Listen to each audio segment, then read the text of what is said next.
వచ్చే ముందు హెడేక్ వస్తుంది, వచ్చిన తర్వాత కూడా హెడేక్ వస్తుంది. దానికి ఏమన్నా సొల్యూషన్ ఉంది? చాలా మంచి క్వశ్చన్ అమ్మా ఇది. హార్మోన్స్ కి నాడీ వ్యవస్థకి మధ్య స్ట్రగ్లింగ్, ఫైటింగ్. నాడీ వ్యవస్థ ఏమంటుంది? దాన్ని ఒప్పిస్తాకి హార్మోన్స్ని మంచిగా వర్క్ చేయమని, బ్యాలెన్సింగ్గా ఉండమని చెప్తా కానీ ట్రై చేస్తుంది నాడీ వ్యవస్థ. నువ్వు చక్కగా నాకు కోఆపరేట్ చెయ్యి, పీరియడ్స్కి మంచిగా ఇబ్బంది లేకుండా సవ్యంగా వెళ్ళాలి అని మన బాడీ దాంతో ఫైట్ చేస్తుంది. అదేం చేస్తుంది? మన మాట వినకుండా అది డామినేట్ చేస్తుంది మనల్ని. అప్పుడే వస్తుంది హెడేక్.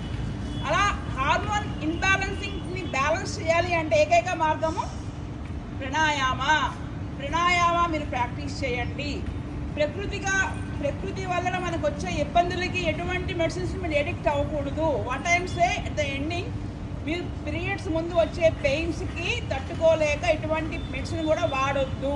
న్యాచురల్గా పీరియడ్స్ టైం ముందు నుంచే మసాలా, దుంపలు, గోంగూర, వంకాయ, చికెను, మజ్జిగ, పెరుగు లాంటివి అవాయిడ్ చేస్తూ పీరియడ్స్ నందు ఎక్స్క్లూజివ్గా క్షీరన్నము అంటే పాలు అన్నము అండ్ పెసరపప్పు, నెయ్యి, ఆకుకూరలు చక్కగా తాజాగా అంటే డైజెస్ట్ అయిపోయి మనం ఎక్కువ స్టోరింగ్ లేకుండా ఫ్రీగా బర్న్ అయిపోయే ఆహార పదార్థాలు మనం తీసుకోవడం వల్ల ఈ యొక్క ప్రాబ్లాన్ని పూర్తిగా నివారించుకోవడానికి అవకాశం ఉంటుంది.